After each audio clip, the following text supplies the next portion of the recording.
Bien, buenas noches a todos, que el Señor les bendiga.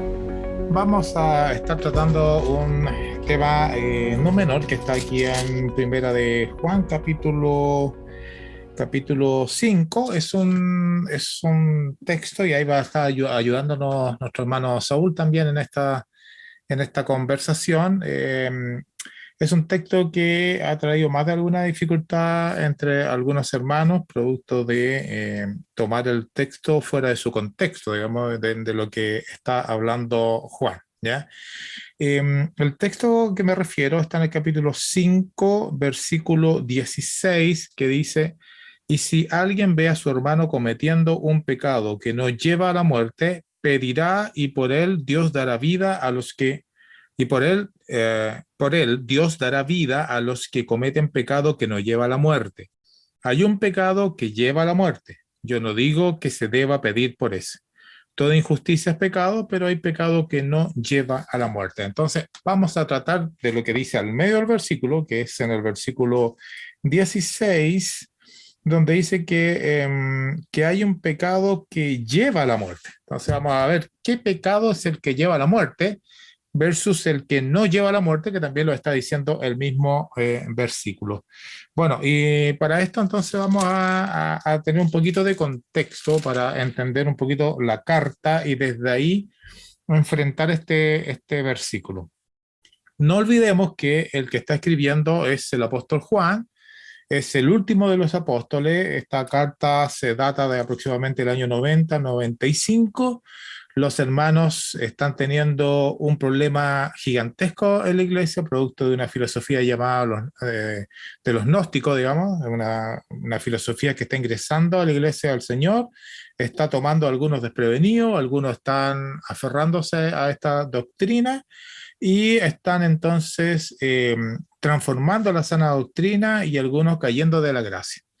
Entonces, Juan, que es el último de los apóstoles, esto es como la película, ¿no? El último de los moicanos, es el último ahí defensor de la fe. Es cierto que hay más hermanos, hay muchos más hermanos, hay ancianos también en muchas de las congregaciones, pero desde el punto de vista de apóstol, de ser apóstol, es el último. Entonces, él está aquí dando una lección de defensa respecto a este tipo de doctrina que está ingresando a la iglesia. Entonces, teniendo eso como referencia, nos vamos a enfrentar al texto y vamos a ver de qué está hablando el texto. Dice, ahí tú puedes abrir el micrófono, hermano, si ahí tú quieres hacer alguna pregunta, consulta, dice. Me parece que ahí estamos, Ahí justamente. estamos, Ahí bien. estamos. Entonces, El, estamos en el 5.16 en adelante y ahí, bueno, vamos viéndolo porque salen varias consultas y preguntas sobre este texto, no es menor, digamos. sí, un poco lo que estábamos hablando, hermano, en el contexto que está escrita en la carta, antes de profundizar, porque efectivamente es un versículo, ¿verdad?, que puede traer duda a la hermandad, ¿no? Hay un punto ahí en el versículo 16: pedirá y por él Dios dará vida. ¿Qué podemos Correcto. ahí profundizar en eso, hermano? Perfecto, sí. Justamente el versículo 16 dice, si alguien ve a su hermano cometiendo un pecado que no lleva a la muerte, pedirá y por él Dios dará vida a los que cometen pecado que no lleva a la muerte. O sea, nos está diciendo, primero vamos a darnos cuenta que Juan está escribiendo de cristianos, está escribiendo de situaciones que le están pasando a cristianos, a hermanos en la fe. Dice, si alguien ve a su hermano, aquí no está hablando de temas de carácter judío, desde el punto de vista de hermandad, hablando de judíos, ¿no? Porque también en el ambiente judío se habla de hermanos, ¿no? No, está hablando aquí de cristianos, estamos en el año 90-95. Y está diciendo que si alguien ve a su hermano cometiendo un pecado que no lleva a la muerte, o sea, hay una clase de pecado que no lleva a la muerte, pedirá por él y Dios dará vida. Pedirá respecto a la oración, ¿no? Pedirá por él y dará vida. Entonces, bueno, para poder entender esto, ¿por qué dice pedirá por él y dará vida? Tenemos que leer antes del versículo 13. Vamos al versículo 13 y vamos a ver algunas cosas ahí que son interesantes. Dice, estas cosas les he escrito a ustedes que creen en el nombre del Hijo de Dios. ¿A quién le está escribiendo? A cristianos, a los que creen en el nombre del Hijo de Dios, para que sepan que tienen vida eterna. Claro, el que cree en Cristo tiene vida eterna. Esta es la confianza, dice, que tenemos delante de Él, que si pedimos cualquier cosa conforme a su voluntad, Él nos oye. Y entramos aquí sin querer en otro tema que tiene que ver con la oración. Dice, aquel que pide cualquier cosa conforme a su voluntad, Él nos oye, porque justamente en el versículo 16 está diciendo que pedirá y por Él Dios dará vida, la oración. Y antes justamente estaba diciendo de que si alguno pide, Dios responderá, escuchará, ¿no? Pero aquí en este texto a veces nos saltamos una parte del texto. O sea, no digo que lo hacemos de adrede, sino que a veces inconscientemente, ¿no? Inconscientemente decimos, bueno, si alguien pide, Dios dará. Pero el texto dice, si pedimos cualquier cosa conforme a la voluntad de Dios. O sea, la petición, la oración debe ir alineada a la voluntad de Dios, porque si no está alineada de acuerdo a la voluntad de Dios, Dios no va a responder esa oración. Eso es lo que uno infiere y que luego va a decir el texto con otras palabras, que lo vamos a ver enseguida. Entonces, nos aparece otra palabra que es la palabra confianza. O sea, uno logra tener confianza delante de Dios respecto a pedir en una oración respecto a algún hermano o uno mismo que ha pecado. ¿Qué confianza tenemos? Que Dios va a responder esa oración si la pedimos conforme a su voluntad. Entonces la gran pregunta es, bueno, ¿cómo sabemos cuál es la voluntad de Dios? Sí, para poder pedir de acuerdo a su voluntad. Bueno, entonces, obligadamente tenemos que ir al principio de la carta, a Juan. Y ahí si me ayudas, hermano, en la lectura en el capítulo 1, en el versículo 9, porque aquí nos va a dar claves de cuál es la voluntad de Dios y cuál es la confianza que tenemos al momento de pedir. Veamos qué dice el 1.9, por favor. Dame. 1.9. Si confesamos nuestros pecados, Él Claro. es fiel y justo para perdonarnos pecados y para limpiarnos de toda maldad. Perfecto. Esa es la confianza que tenemos. Y ahí se nos une con lo que dice en el capítulo que estamos viendo, que es el capítulo 5, que habla de la confianza, que cuando pedimos con confianza, que Él nos va a ayudar, que nos va a responder. ¿Cuál es la confianza? Si pedimos de acuerdo a la voluntad, ¿cuál es la voluntad de Dios? Aquí lo dice el versículo 9. Si confesamos nuestros pecados, Él es fiel y justo para perdonarnos los pecados y para limpiarnos de toda maldad.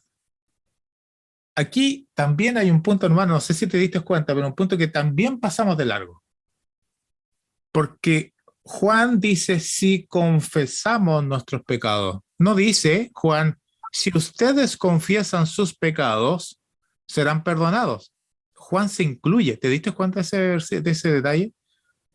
Correcto. Claro, Juan se incluye. Es tan amoroso el hermano y ya está muy de edad, el último apóstol, que él reconoce honestamente que estando en esta vida, todos nosotros en algún momento pecamos, aún siendo cristianos. Y entonces dice, si confesamos, dice Juan, y se incluye, nuestros pecados, Él es fiel y justo para perdonar los pecados y para limpiarnos de toda maldad. Mira el capítulo 2, versículo 1, por favor, si lo puedes leer también. Sí.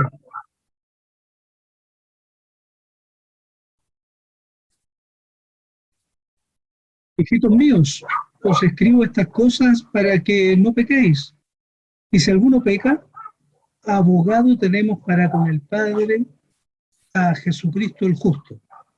Ok, ahora dice, sigue el texto, porque está seguido, dice, hijitos míos, les escribo estas cosas para que no pequen. Y, dice, y si alguno peca, y esta es otra de las palabras que nos comemos al momento de leer, porque dice, y si alguno peca, y esa es, bueno, te acuerdas que habíamos hablado en nuestras clases, digamos, de lo importante de la gramática, importante de entender cosas básicas de la gramática, sobre todo para los que enseñamos, para los que predicamos y los que damos estudios bíblicos y los que estudiamos la palabra del Señor. La gramática es muy importante. Dice, y si alguien peca, y que lo que es y es una conjunción en gramática. ¿Qué significa eso? Que esta es una conjunción de posibilidad o condicional. O sea, existe la posibilidad, dice, y si alguien peca, es decir, si alguien, existe la posibilidad de que alguien peque, tenemos abogado para con el Padre a Jesucristo el justo. No está diciendo que no está autorizando a pecar, eso no está diciendo el texto, lo tenemos claro, ¿no? Sí. Esto, hermano, se lo está escribiendo a cristianos. Correcto. Entonces, el cristiano puede condicionalmente pecar. O sea, hay momentos, claro, hay momentos que el cristiano podría pecar, y por eso que dice y si alguien no está diciendo que está autorizado a pecar, ni que se autoriza a pecar, ni nada por el estilo, porque eso no lo dice el texto, eso es poner palabras en el texto que no dice, pero sí dice el texto de que estando en esta vida, de aquí hasta que el Señor venga, nosotros viviendo en este mundo, estando viviendo alrededor de este mundo, contaminado que es este mundo, dice, y si alguno peca, si existe la posibilidad de que alguno pecara, que son los mismos del versículo 9 que dice que si confesamos nuestros pecados, Él es fiel y justo para perdonar nuestros pecados, entonces tenemos un abogado para con el Padre, a Jesucristo el justo.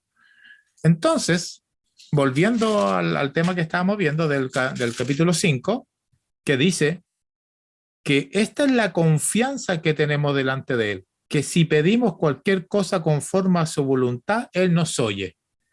Y creo que aquí ya tenemos respondida la pregunta, bueno, si pedimos cualquier cosa, no, cualquier cosa, pero conforme a su voluntad.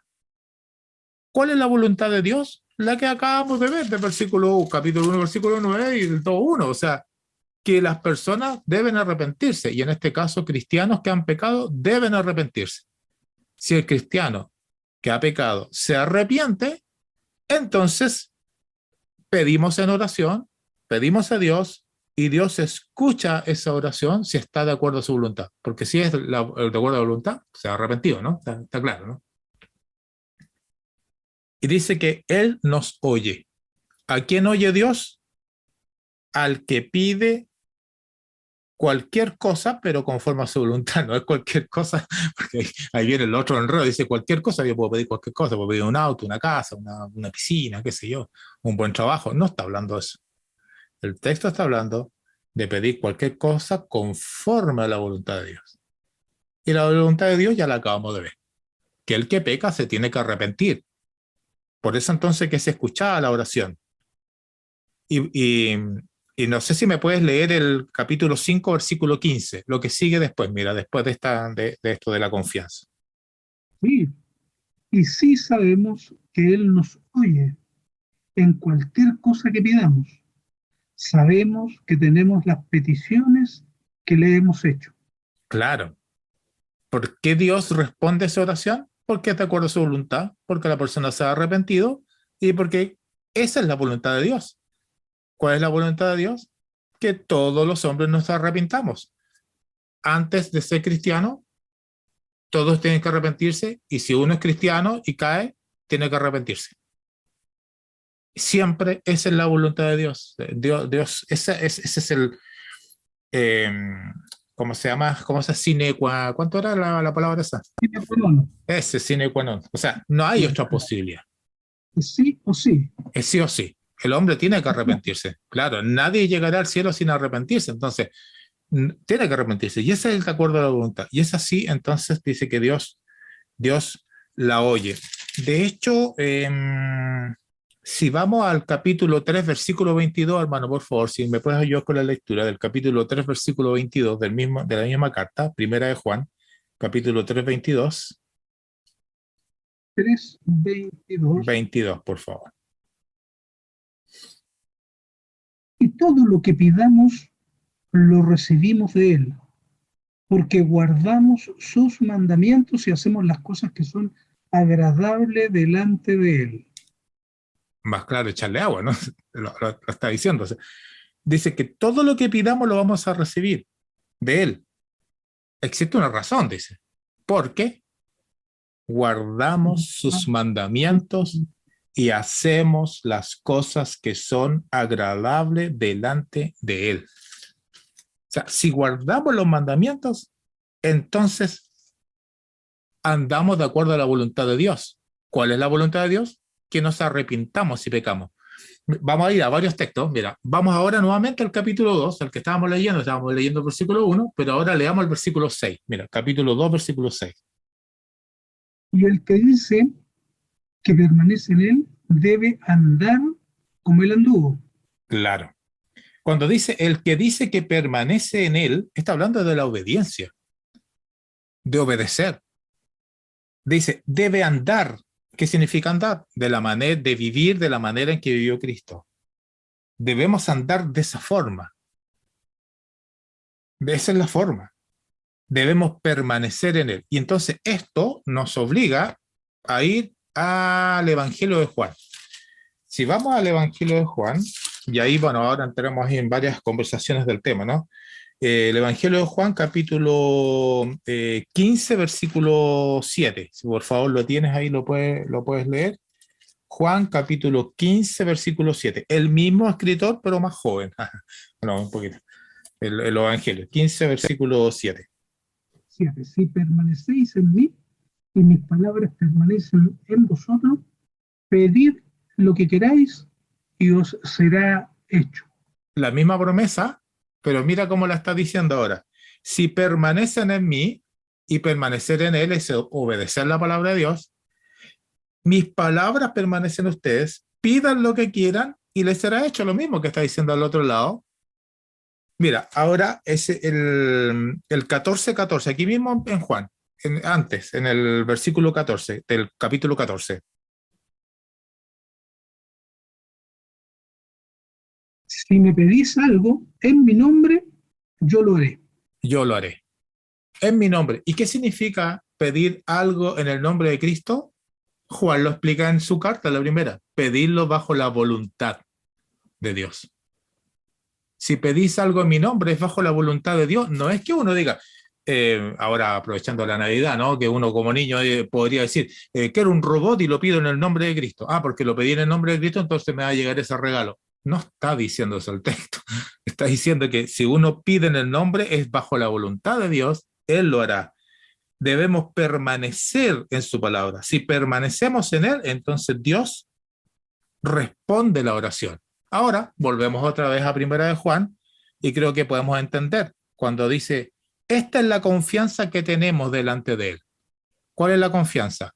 Que si pedimos cualquier cosa conforme a la voluntad de Él, nos oye. O sea, pedir de acuerdo a la voluntad de Dios es pedir de acuerdo a lo que Dios quiere, permanecer en su palabra. ¿Qué dice su palabra? Que si alguien peca, se tiene que arrepentir. Y si sabemos que Él nos oye en cualquier cosa que pidamos, pero cualquier cosa, cualquier cosa es las que son conforme a la voluntad de Dios. No está hablando de cualquier cosa como no sé, por pedir así, ¿no? Al alboleo, ¿no? Sabemos que tenemos las peticiones que le hemos hecho. Y ahora entramos en el tema del versículo 16, por favor, si lo pueden leer, capítulo 5 de Primera de Juan, versículo 16. Si alguno ve a su hermano cometiendo un pecado que no lleve a muerte, pedirá y por él Dios dará vida a los que cometen pecado que no lleva a la muerte. Hay un pecado que lleva a la muerte. Yo no digo que deba pedir por ese. Perfecto. La primera parte dice, si alguien ve a su hermano cometiendo un pecado que no lleva a la muerte, son los del versículo 14. Esta es la confianza que tenemos delante de Él, que si pedimos cualquier cosa conforme a su voluntad, Él nos oye. O sea, si vemos que un hermano ha cometido un pecado que no lleva a la muerte, la gran pregunta entonces sería, ¿cuál es el pecado que no lleva a la muerte? y es la que el mismo Juan ya dijo antes, y la vimos en el capítulo 1, versículo 9: si confesamos nuestro pecado, Él es fiel y justo para perdonarnos. El pecado que nos lleva a la muerte es el aquel que nos arrepentimos del pecado. Si una persona se arrepiente del pecado, ese pecado ya no nos lleva a la muerte. Todo pecado lleva a la muerte. Eso también hay que entenderlo. Por cuanto, como decía Pablo, dice, ¿no? Por cuanto todos han pecado, claro, Destituidos de la gloria de gloria de Dios. Dios, claro, en Romano. Por cuanto todos hemos pecado. Y si todos hemos pecado, bueno, eso nos lleva a la muerte. Pero si nos arrepentimos del pecado, entonces ese pecado no nos lleva a la muerte. Y por eso dice, si alguien ve a su hermano cometiendo un pecado que no lleva a la muerte, no es que son un pecado de menor grado, ¿no? Porque algunos intentan, pareciera aquí en este texto, decir, hay pecados de una calidad y pecados de otra calidad. No está diciendo eso el texto, está diciendo el pecado es una falta contra Dios. El pecado que nos lleva a la muerte sería el pecado que ha sido arrepentida la persona. Si la persona se arrepiente, ese pecado no lo lleva a la muerte. Pedirá, Restaurado. claro, será restaurado. Pedirá y por él Dios dará vida. Dará vida, dice. Entonces, entonces hermano, disculpa que Dale, agregue. Hebreos 6:4-6. ¿Qué perfecto. tiene relación con esa cita? Y también pongamos, ¿no es cierto?, Mateo 12:31, un clásico de los pecados de muerte, porque, Exacto.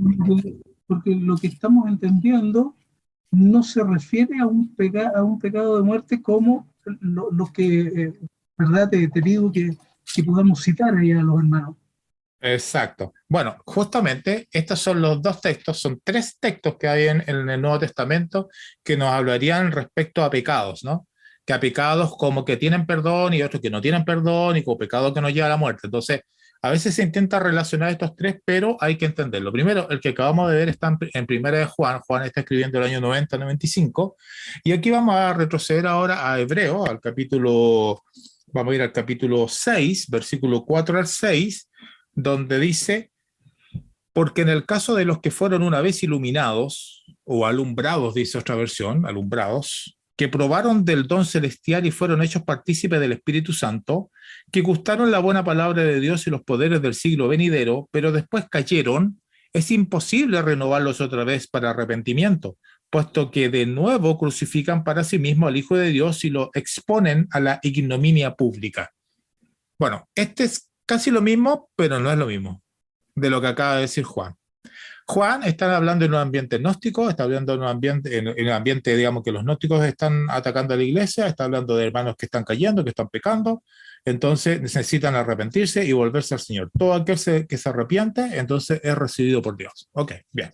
Ahora estamos aquí en hebreo y aquí estamos en otro contexto. Estamos en otro tema, en lo que está diciendo el escritor de los Hebreos y está tratando acá, y para quienes han estudiado la carta a los Hebreos, es un tema de los judíos que se convirtieron en el cristianismo. Y todos los argumentos que está dando durante la carta a los Hebreos está respecto a la ley, respecto a los sacrificios, la comparación con Cristo, y obviamente todos esos argumentos son para convencer a una audiencia de carácter judía, claramente. Entonces, estos cristianos que eran judíos, que se convirtieron al Señor, y que se volvieron atrás. Estos cristianos habían recibido dones del Espíritu Santo, dice, que probaron el don celestial y fueron hechos partícipes del Espíritu Santo, que gustaron la buena palabra de Dios y los poderes del siglo venidero. Lo que me hace pensar que estos que están aquí habían gustado de dones del Espíritu Santo. Dice ahora, pero después cayeron. ¿A qué se refieren con después cayeron? Cayeron de la gracia, apostataron del Señor, apostataron de Dios y por lo tanto se volvieron atrás al judaísmo nuevamente. Y se volvieron al judaísmo, es imposible renovarlos otra vez. Claro, por lógica, ¿no? Si salieron del judaísmo para dejar el judaísmo, confesar el nombre de Cristo públicamente, ser cristianos, gozar de los dones del Señor y después volverse atrás renegando del Señor, dice, es imposible, dice, dice el texto, se me fue. Ah, es Sí. imposible entonces renovarlos otra vez para arrepentimiento, puesto que de nuevo crucifican para sí mismo al Hijo de Dios y lo exponen a la ignominia pública.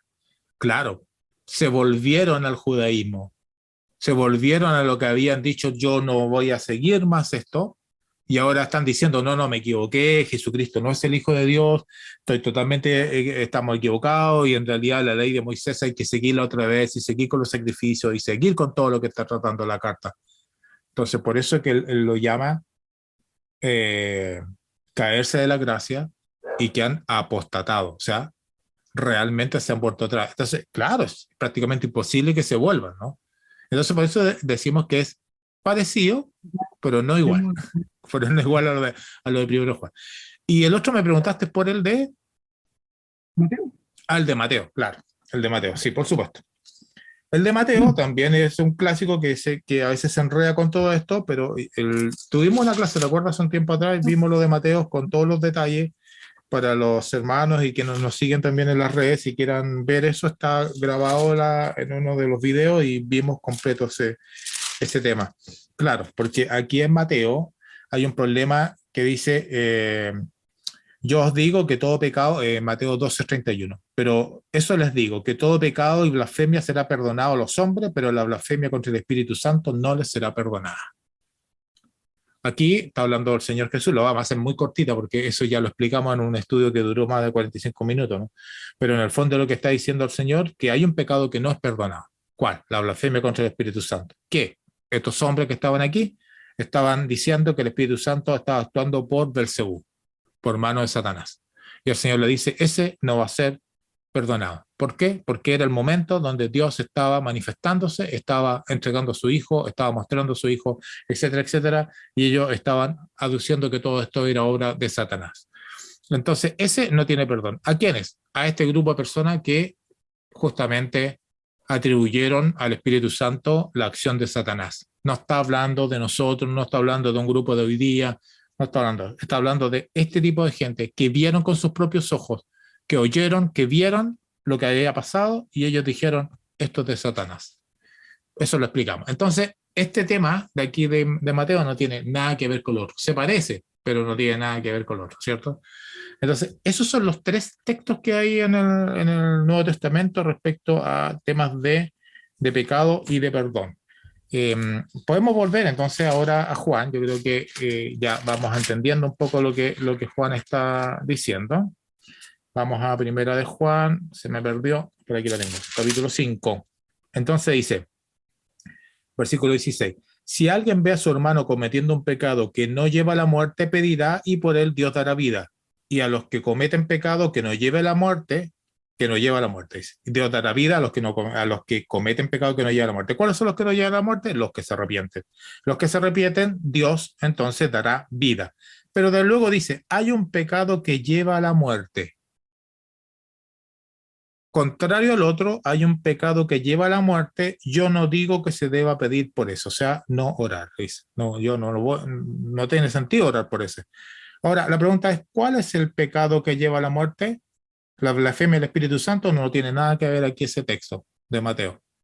En el contexto se está refiriendo al que no se arrepiente. Están los que se arrepienten, va a haber perdón, pero los que no se arrepienten, los que siguen viviendo bajo el pecado, los que son cristianos y se les exhorta y siguen viviendo así y siguen viviendo mal, dice, ese es un pecado que lleva a la muerte. Pues obviamente, porque si esa persona muere, ese hermano muere teniendo una vida de pecado y no arrepintiéndose, ¿qué va a encontrar? ¿Vida? No, va a encontrar muerte.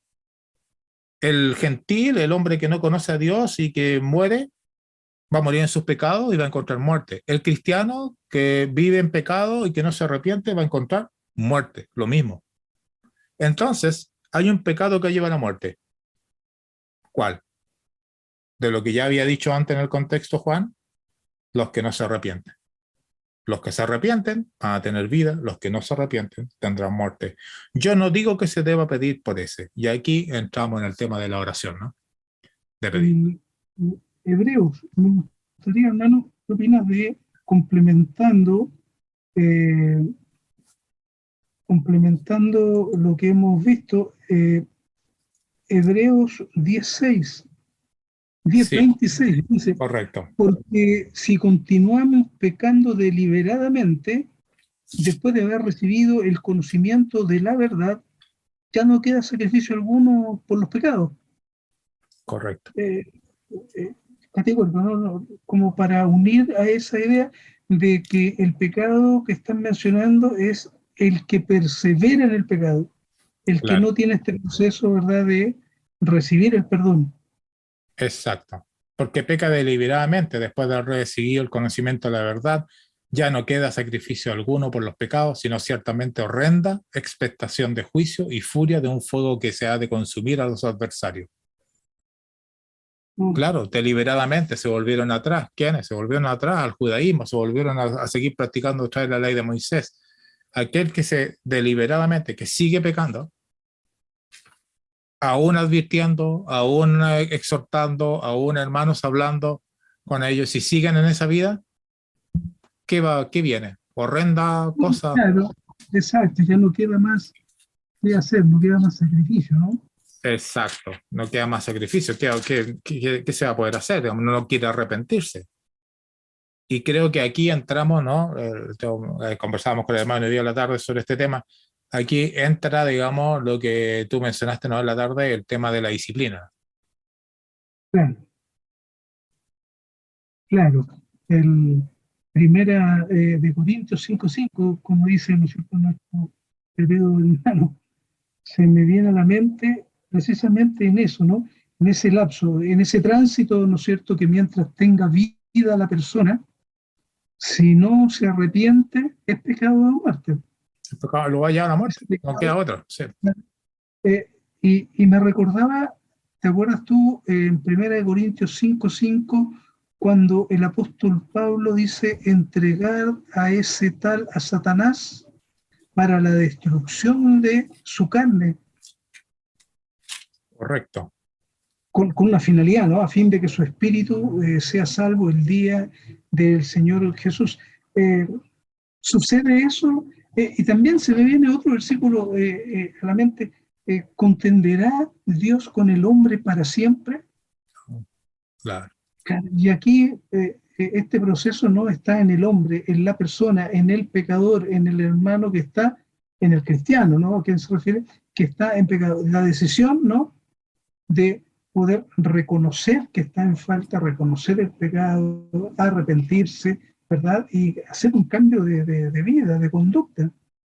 Amén. Justamente un cambio de vida. Y es lo que justamente Pablo está esforzándose por hacer en el capítulo 5 de Corintios con el hermano que ha pecado. Todo apunta de que el hermano no se había arrepentido, seguía viviendo en esa vida y entonces tuvieron que disciplinarlo y eso fue sacarlo de la iglesia, excomulgarlo de la iglesia, entregarlo a Satanás, ¿no? Como es la frase, digamos, que menciona.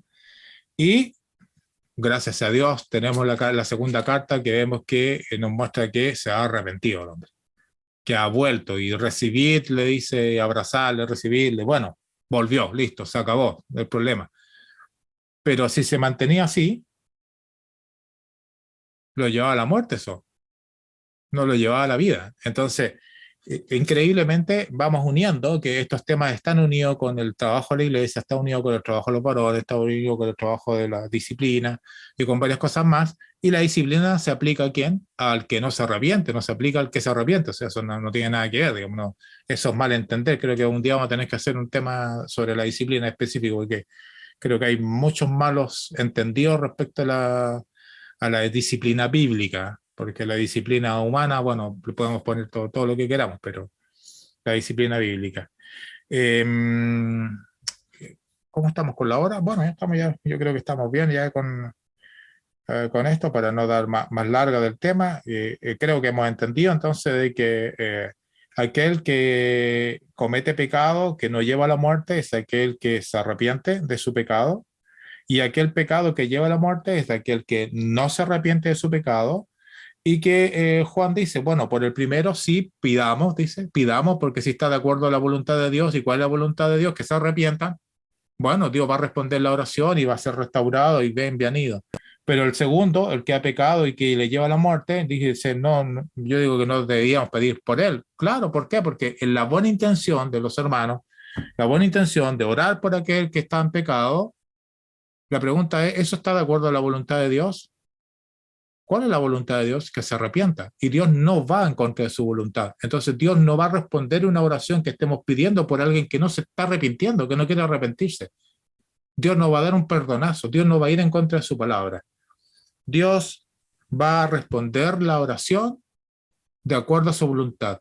Y siempre su voluntad es que el hombre se arrepienta.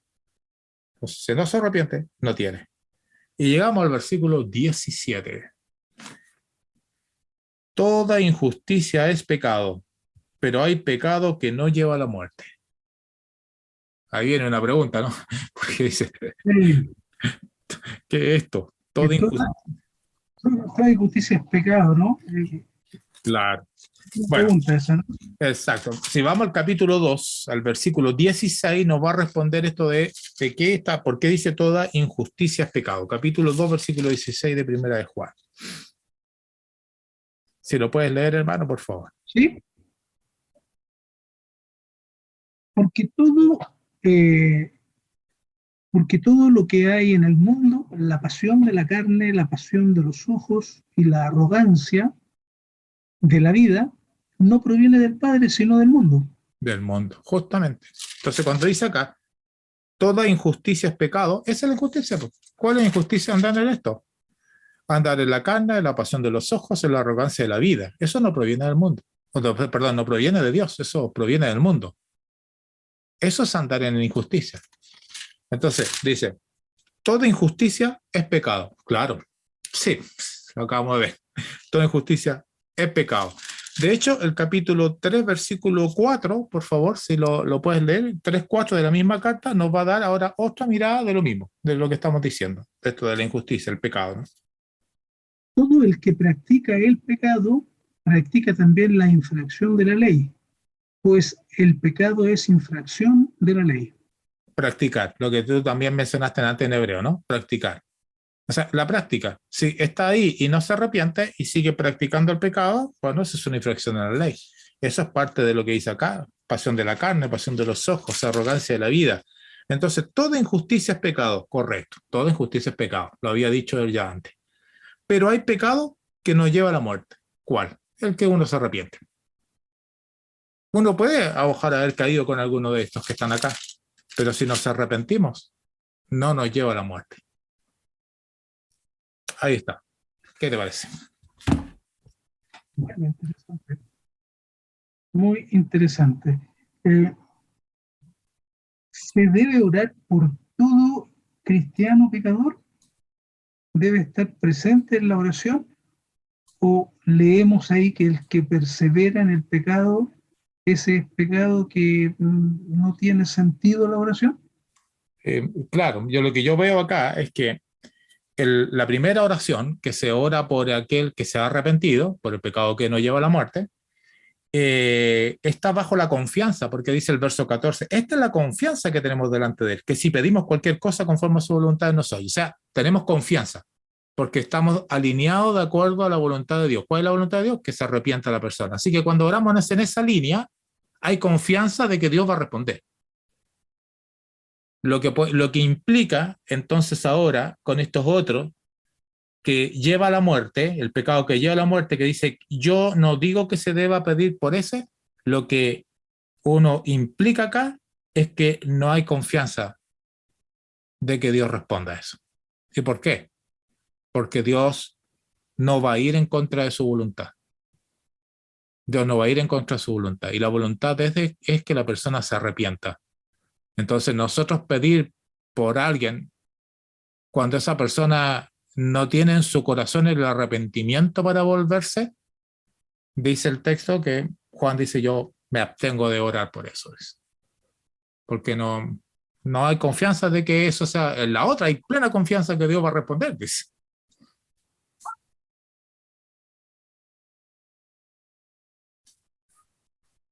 Bien. Eh, tú me dices, hermano, si podemos también ya participar o queda algo más que comentar del estudio.